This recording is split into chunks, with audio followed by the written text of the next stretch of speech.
कई सालों पहले दानिश नाम का एक आदमी अपने पत्नी और बच्चों के साथ रामपुर नामक एक गांव में रहता था। वो हर काम करने में सुस्त रहता था और अपने विरासत में मिली सारी संपत्ति बेचकर परिवार का भरण पोषण करता था।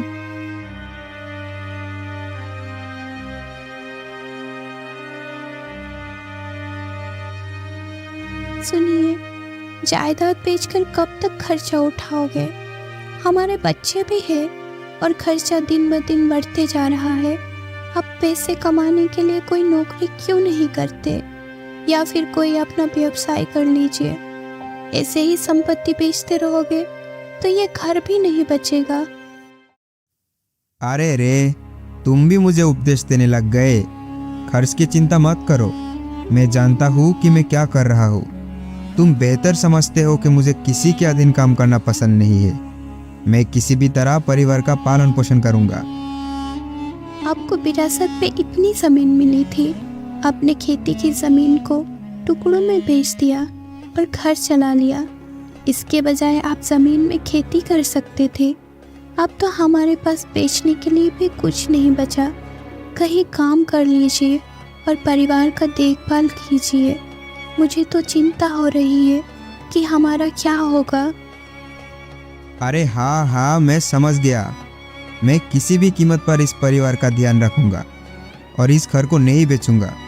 आप मुझे ज्ञान देना बंद करो। दानिश को अपने पत्नी पर गुस्सा आया, लेकिन वो व्यक्त नहीं करता या उसे ये कहकर शांत कर देता है कि वो काम नहीं करेगा और ना ही करना चाहता है। इसके बजाय वो पैसे कमाने के विभिन्न तरीकों पर विचार करता है और अंत में एक निर्णय लेता है। अगले ही दिन वो गांव के अलग अलग साहूकारों से मिलने जाता है। क्या खबर है दानिश? इस चलती धूप में तुम आ गए। तुम्हें देखकर तो मैं हैरान हो गया। मजाक बंद करो यार, मुझे तुमसे कुछ मदद चाहिए, इसलिए मैं सुबह से यहाँ हूँ।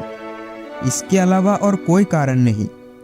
ये बात सच है कि आप किसी बिना सौदे के बाहर नहीं आते, क्योंकि आप विरासत में मिली संपत्ति से पूरा पैसा उड़ा लेते हैं। मेरे सब्र की परीक्षा मत लो हीरालाल, मैं यहाँ सिर्फ सौदा करने के लिए आया हूँ और कुछ नहीं। क्या सौदा? ये क्या है और मैं आपकी क्या मदद कर सकता हूँ? मैं समझा नहीं। मुझे अपना व्यवसाय शुरू करने के लिए निवेश के रूप में आपसे कुछ पैसे उधार चाहिए। सच में? आपने खेती करने के बजाय खेती की जमीन बेच दी, और मुझे आश्चर्य है कि आप शहर में व्यवसाय कैसे करेंगे। संपत्ति बेचना ना बेचना मेरी इच्छा है, आपका इससे क्या लेना देना। हालांकि मैं व्यापार करना चाहता हूँ। यह मेरे पास एक बहुत अच्छा विचार है और मुझे आपकी सहायता की आवश्यकता है। आप करेंगे मेरी मदद? अच्छा, देखते हैं। वैसे वो विचार क्या है, ये तो बताओ। अच्छा, आपको क्या लगता है मैं मूर्ख हूँ? मैं अपना विचार तुम्हारे सामने आके प्रकट क्यों करूँ?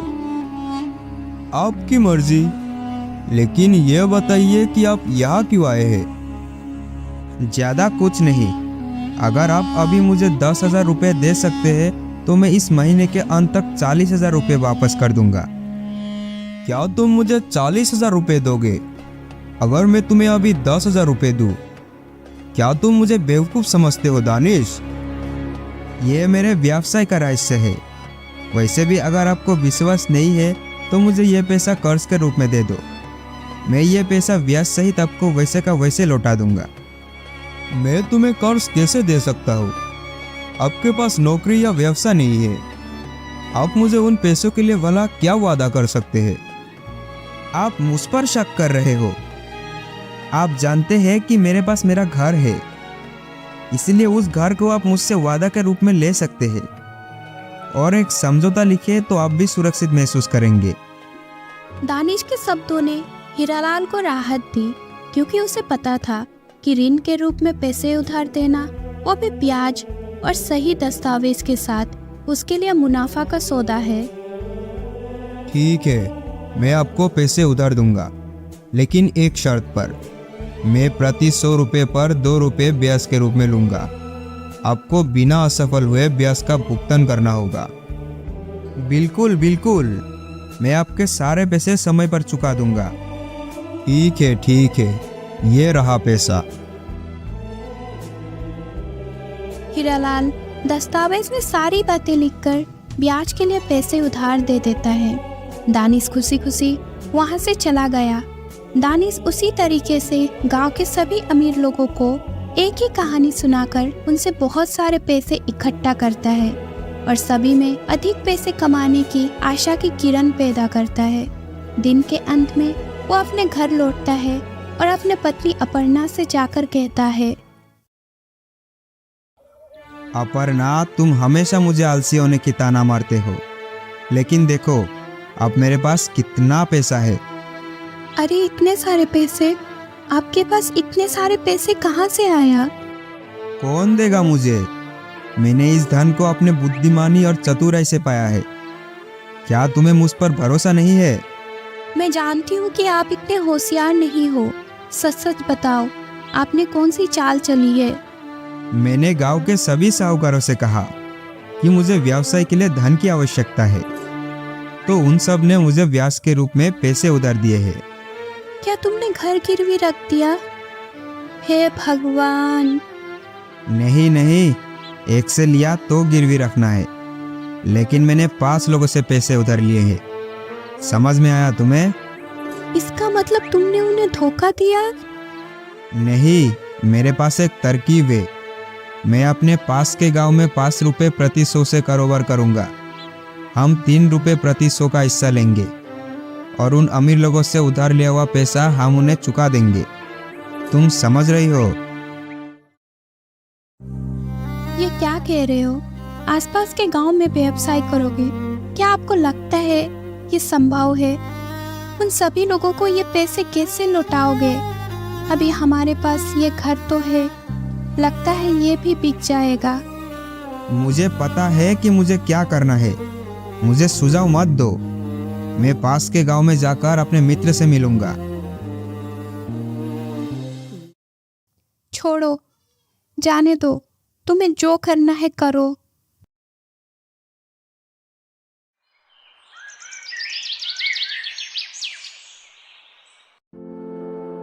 अगले ही दिन दानिश पड़ोस के गांव जाने लगता है। वो एक जंगल से गुजर रहा होता है, तब अपने रास्ते में वो एक ऋषि को देखता है जो एक पेड़ के नीचे तपस्या कर रहे हैं।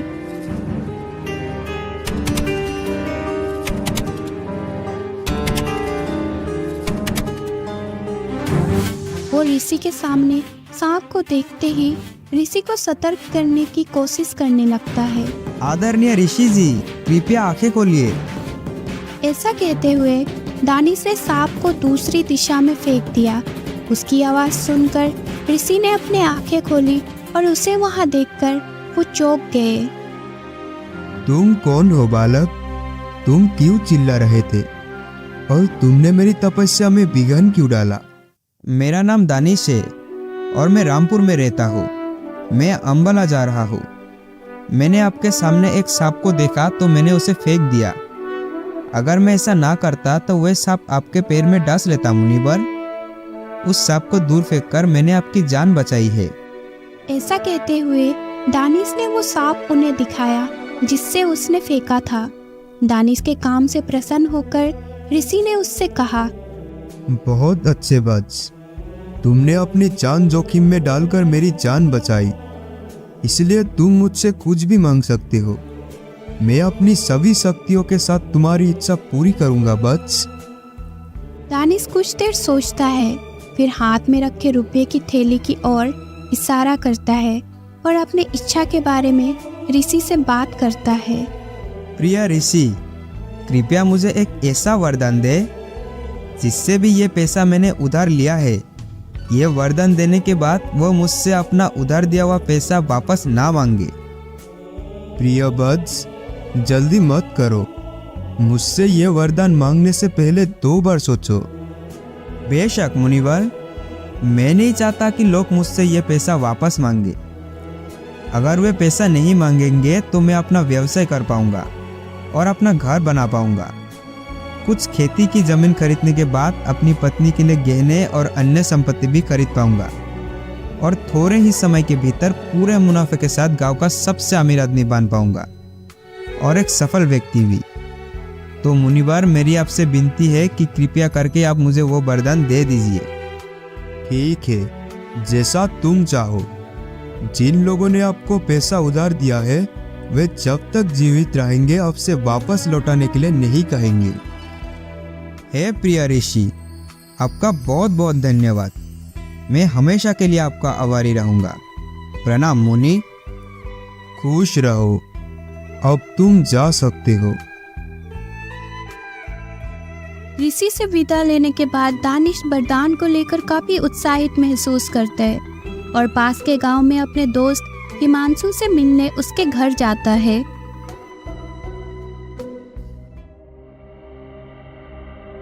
और दानिश, बहुत समय हो गया, सब कुछ कैसा चल रहा है मित्र? हाँ मित्र, मेरा सब कुछ बहुत अच्छा चल रहा है। और तुम्हारा कैसा चल रहा है? तुम गांव छोड़कर कुंवारा ही रह गए, क्या बात है? मेरा परिवार में मन नहीं है। मैं गांव से भाग गया हूँ क्योंकि मेरे पिता चाहते थे कि मैं शादी कर लूँ। मैं साहूकार हूँ और मैं अपने कारोबार से खुश हूँ। तुम क्या कर रहे हो? तुम यहाँ किस काम से आए हो मित्र? दानिश ने अपने इरादों का खुलासा नहीं किया, पर हिमांशु से पैसे उधार देने के कारोबार में मदद करने को कहा। मुझे अपनी जमीन बेचने के बाद कुछ पैसे मिले हैं और आप जानते हैं कि अगर सही तरीके से निवेश नहीं किया गया तो पैसा गायब हो जाता है। अब मुझे आपकी मदद की ज़रूरत है। आप ये पैसा ले और इसे 5 रुपये ब्याज पर उधार देकर व्यापार करें। आप 1 रुपये का हिस्सा ले और मुझे 4 रुपये दे। यह इतना आसान नहीं है जितना तुम कह रहे हो, लेकिन चूंकि तुम मेरे बचपन के दोस्त हो इसलिए तुम जब चाहो ब्याज सहित ये पैसे ले सकते हो। क्या ये ठीक है?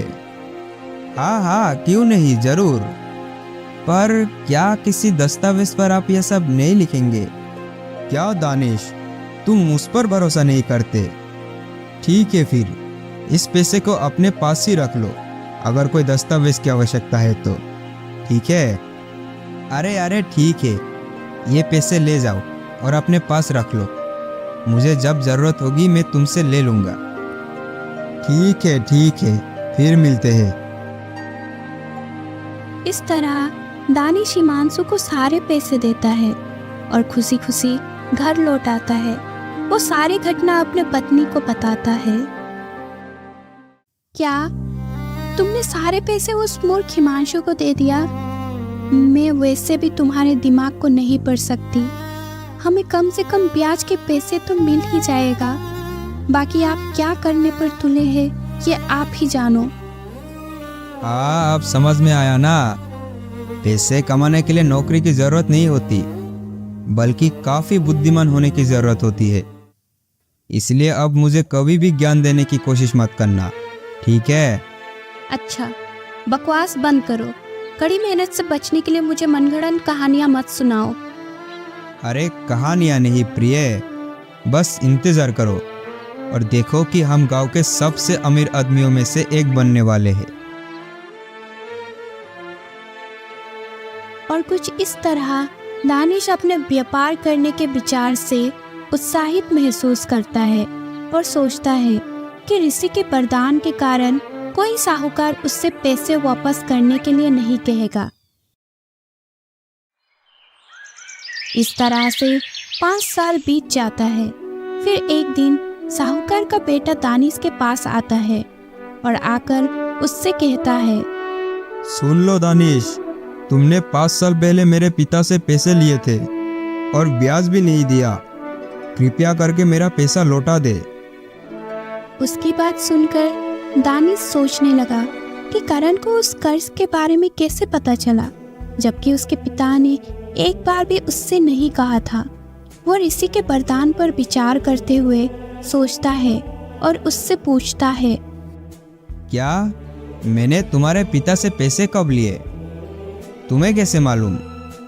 क्या तुम्हारे पास कोई सबूत है? और अगर कोई सबूत है तो बताओ।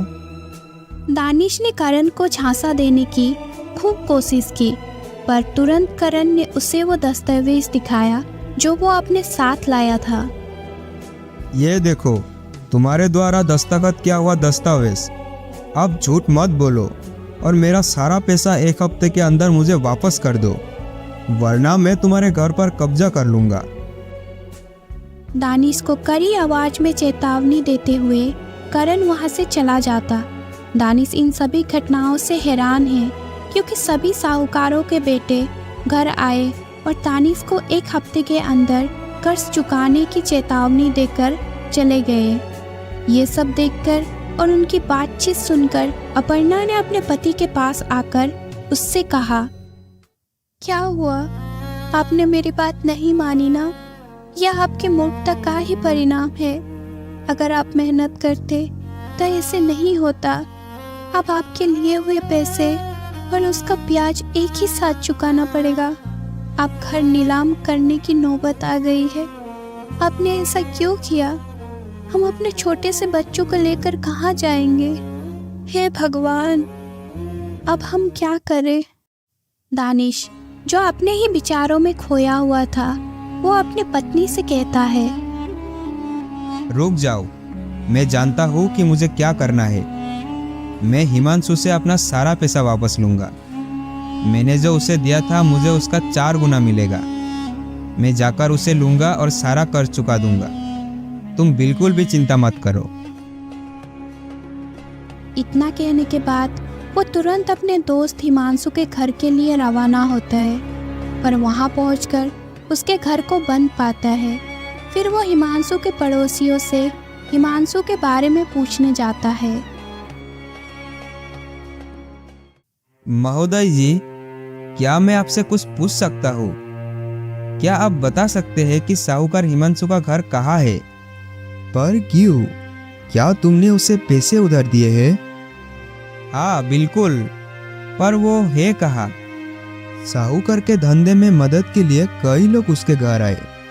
हिमांशु ने तुम जैसे लोगों से पैसे वसूले और रातों रात गायब हो गया। कोई आश्चर्य नहीं कि अब पीड़ितों में से एक है। मैं आप जैसे लोगों को जवाब देते देते थक गया हूँ। वह आवारा है। अब तुम यहाँ से जा सकते हो। मक्खन लाल का जवाब सुनकर दानिश चौंक जाता है और वरदान देने वाले ऋषि पर क्रोधित हो जाता है। वो बहुत ही गुस्से में आकर ऋषि से नतीजे के बारे में सवाल पूछने उनके पास आता है। ऋषि ध्यानबंद होकर उसकी तरफ देखते हैं और उससे पूछते हैं, आओ प्यारे दानिश, बहुत दिन बाद देख रहा हूँ। क्या हुआ? क्या तुम्हें कोई समस्या है? आपने कहा था कि आपने मुझे वरदान दिया था क्योंकि मैंने आपकी जान बचाई थी, लेकिन आपने मुझे धोखा क्यों दिया? क्या क्या बोल रहे हो तुम? मैंने तुम्हें कैसा धोखा दिया दानिश? दानिश पिछले 5 साल में हुए सारे घटना का ब्यौरा ऋषि को देता है और गुस्से में उससे खरी खोटी सुनाता है। उसकी बात सुनकर ऋषि मुस्कुराते हैं और उससे कहते हैं, प्रिय दानिश, कृपया याद करें कि आपने मुझसे उस दिन क्या पूछा था।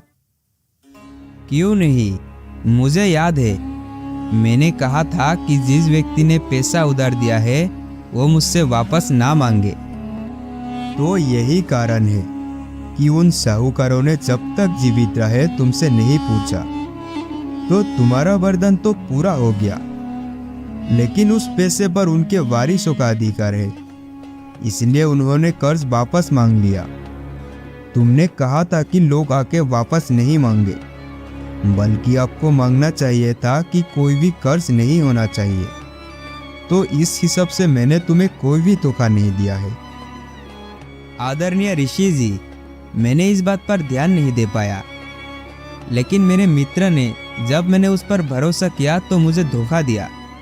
अब मुझे बताइए ऋषिवर, क्या यह उचित है? दानिश, क्या तुम न्याय की बात कर रहे हो? क्या ये मेहनत की कमाई है? आप हमेशा बिना मेहनत के पैसा कमाना चाहते थे, इसलिए आपने गांव के लोगों को धोखा देकर पैसा जमा करके अपने दोस्त को दे दिए। फलस्वरूप आपके दोस्त ने भी आपको उसी तरह धोखा दिया। हमेशा याद रखें कि अगर ये मेहनत की कमाई नहीं है तो कोई भी चीज अपने पास आप नहीं रख सकते। आप जो कुछ भी आसान तरीकों से कमाते हैं वे हमारे पास नहीं रहता, लेकिन अगर ये बुद्धिमानी से मेहनत से कमाया जाता है तो ये हमेशा हमारे साथ रहता है। मेहनत का फल हमें हमेशा मिलता है दानिश, समझ में आया? ऋषि की बात सुनकर दानिश को अपनी गलती का एहसास हुआ। वो पछतावे के साथ उनसे कहता है, आदरणीय ऋषि, मैंने सबक सीख लिया और मुझे अपनी गलती का एहसास हो गया। मैं अपने जीवन में कभी भी लोगों को पैसे के लिए धोखा नहीं दूंगा। मैं अपने परिवार के लिए कड़ी मेहनत करूंगा। भगवान तुम्हारा भला करे दानिश। दानिश अपना घर बेच देता है और अपना सारा कर्ज चुकता कर देता है। वो उसी दिन से कड़ी मेहनत करने लगता है और कुछ ही समय में वो एक नया घर बनाता है और हमेशा खुशी खुशी अपने परिवार के साथ रहता है।